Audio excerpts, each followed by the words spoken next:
Hi everyone, I'm Eric. I'm Rich. And I'm Craig. And we are Whose Turn Board Games. And in today's episode, we are going to be that's fun. That's a fun way to say it. Video. We're going to be reviewing the game Ark Nova.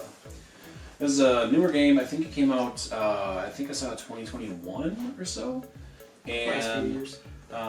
It's a pretty big one. It's got a pretty good community online. There's a reason for that, but the biggest thing is that it's a beautiful game. In it, you take the role of a, you're not really a zookeeper per se, but you are building a zoo. Yeah. You have to get different enclosures for different animals. You play down different animals. You will get different sponsors that help you with said animals or give you rewards for doing certain things.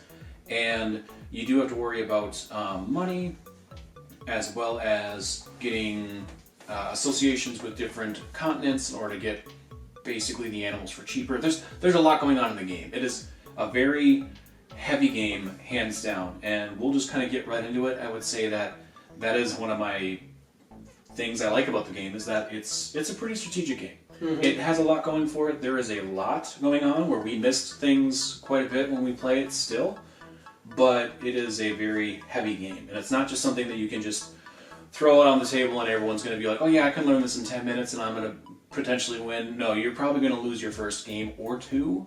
It does have some randomness to it, so there's a chance you could still win, but just be prepared to take a beating the first game or two on this one. Yeah, I liken it with the way things interact a fair amount to Earth. Like, it's not the same game really, but like a lot of things interact with each other and you get a lot of different, just because you did one move, you could move 3 different counters and a lot of different things can happen. It's not just, what you're doing. Yeah, I like how you're saying there's a lot of interaction between things. Like, you'll go up on one track, which will trigger you to go up another on another track, then you unlock another, associate. But one of the cons of that is you can sometimes miss those. Yes. Yep. Or you just you're just doing all that and you just realize you never actually gained your points. Yeah. So there's definitely a lot to pay attention to. Take your time. We definitely rushed the last playthrough and missed quite a few things. So just take your time.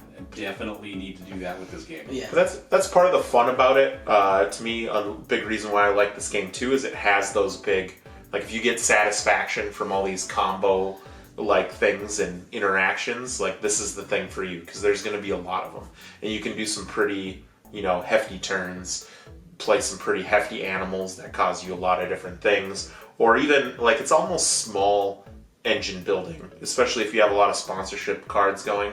It's not huge into that, I wouldn't call it an engine builder, but it has some of those elements where you have all these sponsorships going, so now every time I play this I get this, every time I do this I get that, and a lot of things interact with each other again. I have to say, to counter that point, that's actually one of the things I do like that about the game. I also dislike that about the game, because if you have no clear combo in it to start, or anything really going on, then you're just kind of throwing out whatever you get, which is never a good time. You're usually not winning then, but it's very much it can be like that. It just really sucks because there are such a big stack of cards. It's a solid deck, so you're not going to be always getting some kind of combo going every single turn. You will have those games where nothing works out in your favor, and that's one of my things I don't like about the game.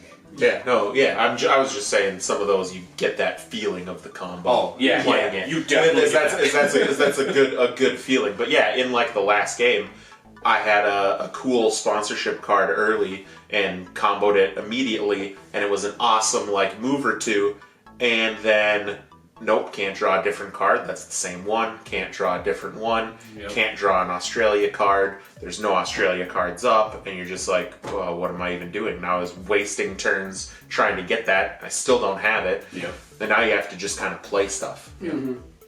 Yeah, you're saying it's not really an engine builder. I kind of disagree, but to a point where it doesn't force engine building on you. Yes. Yeah. But I feel like you almost have to have some sort of engine building going on in your zoo to have a shot of actually competing in this And game. one thing that's kind of nice about this is that it looks a little different depending on the number of people. Because when we played, I played one right off the bat that anytime we played a Predator, I got $3. That was awesome. Yeah, passive income. Love it. I made $6 that game. Whole game. Got that out first turn. With 3 people, you're playing Predators between the 3 of you, probably more than likely, because there are more cards on the table, very possible. You were playing reptiles left and right. You were all over the board. I really don't know what was going on here. Well, my thing was Diversity. But that's what I was going to say is, yeah, my thing was diversity and being more diverse than the person on my right. One problem was I played too many reptiles because I needed to just play things, Yeah. and then he had reptiles covered. But that leads me into one of my dislikes about the game is those brown end of the game scoring cards you get early. I just don't think they're powerful enough and almost not worth going for. Because it could max me out at 4 more CP. I mean, I could have got that a lot better just playing good cards from my hand and not worrying about what type of cards I need to get and need to play. There are very few beginning cards like that are amazing. The one that I've noticed that is very, very powerful is the small animals because they're cheap. Yes. They don't cost much for the enclosure, and you can typically, like even the petting zoo, you throw it on the petting zoo, 3 of those petting zoo animals count. So it's just like, the small animal ones is by far. Big animals are, they just need some loving. Yeah, they just getting so much, it costs so much to get them out for the enclosure and for the animal control animal itself. And you don't get that much money to go that crazy, I don't feel. Yeah, and hands down. So definitely like one thing that it's like that is about the only good one I've seen. It's like every single time I will take that one because the one I had I really liked too. The one where you can get 4 if you have 6 research because you can get 3 from Easy, just guaranteed. getting the association, and the other 3 come fairly easy if you just do some sponsorship. If you just look for it, Yep. But then another thing I like about this game and these style of games that you said with like building for big animals is you do get, each player gets their own like tableau that you're building your own modular zoo. Things change every time. It's strategic where you place it because you get bonuses, and how you place it because I didn't know what shape things were in, and so I bought one that I couldn't even like fit in the thing. So that tends to happen. But I love those types of things, and that's what this has. This has a whole, I don't know, it hits a lot of different spots of like game types that I like, and I think most people like. I like the how they do the turns, and you're doing your actions based on the cards, and they get more powerful the longer you don't use them, and then you use them, and you get a big action.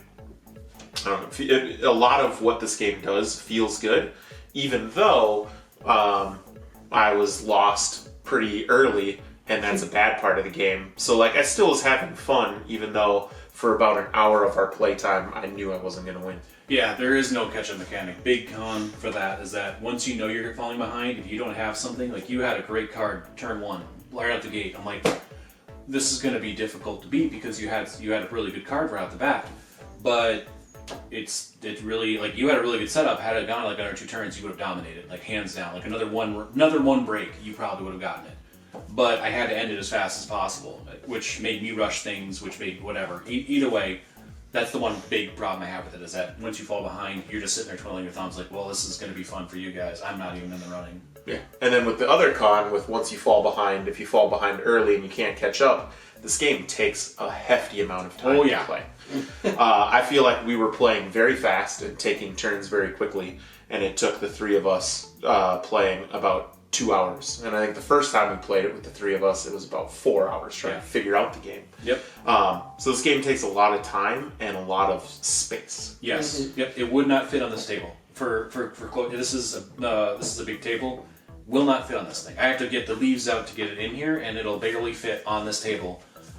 We're playing on our table upstairs, which is bigger than this one, and it barely fit up there with 3 people. You can go up to 4, but it does take forever, and it does take a lot of space. So big cons on that is that you need a big area to play this one. You can't skip out. Yeah. And be wanting to build a zoo for a good few hours. I know, but it's like it is a fun. No, it's still fun. I said, I was having fun while losing. Yeah, and it's like it's fun no matter what. You're still trying to pull off combos and do things to get better, and And these are just objective thoughts on the game. They're not like, oh my god, like just take it for bait. No, it's playing it a few times and like having the experience we have with board games. That's what we're trying to say. It's just like there are great things about it. There are some bad things that you might not realize when you first start. So just kind of keep that in mind. Yeah. That's the thing I'll overlook with some games if they have like some big cons. Like these are some big cons. So like if we don't have much time, obviously you can't play it. Yeah. But then if you do have the time, playing this game, a lot of what you do feels fun. And so I would almost rather take my time playing this game because I want to experience it all and do it all and like do my combo points. And I get pissed off when I missed a thing that I was going to do because I want to go fast. And I missed something that I told myself, hey, I'm going to do this because this happens. And then I forget to do that. So, I mean, that part kind of stinks. But yeah, take your time with this game. Have fun. It's enjoyable. Yeah, and that's part of the complexity. Like, if you're trying to rush through, you're definitely going to miss, like, your best action. Because you won't realize, oh, if I do this, actually, then I can combo these things together. Instead, you're like, Animal 5, me use. Yeah. You know? Well, and some of it is just. I mean, I'm very much to blame for some of that because I am okay. You're taking your turn. There's nothing that's going to affect me with how you're doing. Let's go to the next person. Like it doesn't matter. So things get skipped, and I will be the one to admit that it's probably my fault. And That's true too, but sometimes you want to get moving because like there's times I'm like, okay, Craig's done, and then I start my turn because I know it's not going to affect me. But then yeah, since I'm moving and like Craig might still be finishing off the things he's going to do, and then all of a sudden maybe he'll miss something because now all of a sudden Eric's going because I'm almost done with my turn. And then it's like, oh, and then when you miss it, but then remember it later, you're like, well, now I can't take it because it's almost my turn again, and I can't keep doing an action. He missed donating one time. He's just like, can I do that now? And it's like, it's your turn again, so no, sorry. That's where it's like, okay, we probably should have slowed it down a little bit. But that being said, it's still it's a phenomenal. Yeah, and like, even though there's not really a catch-up mechanic per se, you're never really out of it because even when you lose, you only lose by 15, 20 points at the very most, and that's two big animals that you can play out. You could dang near get that. So the only thing I would say really about this game against it is that it feels like there's a meta, which I think I might be the only one on there, but from what I've seen and from what I've played so far is that you almost always try right off the bat flipping the same cards every single time. You always go for cards to get more options, or you go for association to start donating early, or you try to get those 2 CPs right away to flip a card within like the first turn. And it just there is some meta where you will try to do some things that are in your favor right off the bat, so you're kind of forced those first couple turns. But after that, it's like there's no way to control what's on the board. So it's not really so much a con. It's just kind of one thing that's like, okay, the first 2 or 3 turns are almost always spoken for. Like the first break basically is spoken for me every time, trying to get like those 2 CP to get up there right away to get, or throw out one of the cards to get a passive bonus the whole rest of the game. Yeah. But then with some of the other cards, like there are cards that are very good. Almost regardless to play, both sponsor cards and like animal cards. But with this game and how big the deck is, you aren't guaranteed to get them all the time, or that they'll show up. So I think that kind of at least helps with the meta thing is, okay, yeah, you know this can happen, but you can't just sit there and wait for it because it might not happen that game. yeah, one of the things I do like about the game, they do have powerful cards, but it off balances that a little bit by requiring you to have certain upgrades to be able to actually use those cards. So while they, like some of the sponsor cards that are really powerful are really good, they sometimes will require you to have like the sponsor level 2, and unless you flip that immediately, you're not going to have that until late game usually, because sponsors is typically the card you don't flip over that often. Yeah, no, I see zero reason to ever flip that one. And that was my bad because I saw a cool sponsor card early that I wanted to play, and then did that. But then it still could have worked out for me. But then I almost immediately after my first few plays went card dead, And if I would have flipped the cards card instead. Yeah, it is what it is. Like I said, I just feel like there's some meta to it, but maybe that's just me. So yeah, I feel like I would have had a better game if I didn't see that sponsor card and I didn't go for it. Yeah. Mm-hmm. All right, and with that, we'll go into our reviews. I would say I would give this game about an 8.5. I think it's a really fun game. It is pretty heavy and it's pretty complex. The things I like about it is all your actions seem kind of interesting and fun. While you might not have like a super huge satisfaction on all your actions, and even like the big point bombs don't seem like massive, you get more of your satisfaction from comboing your actions and doing multiple things, going up multiple tracks than anything. It might have some of its flaws, but I don't think they're that big of flaws to kind of warrant giving it a lower score. Yeah, exactly. I agree with Craig completely. That's why I think I'm even going to go higher than Craig and give the game about like a 9.2. I really think like if you have the one big con is the time it takes to play, and if you have that amount of time, play this game.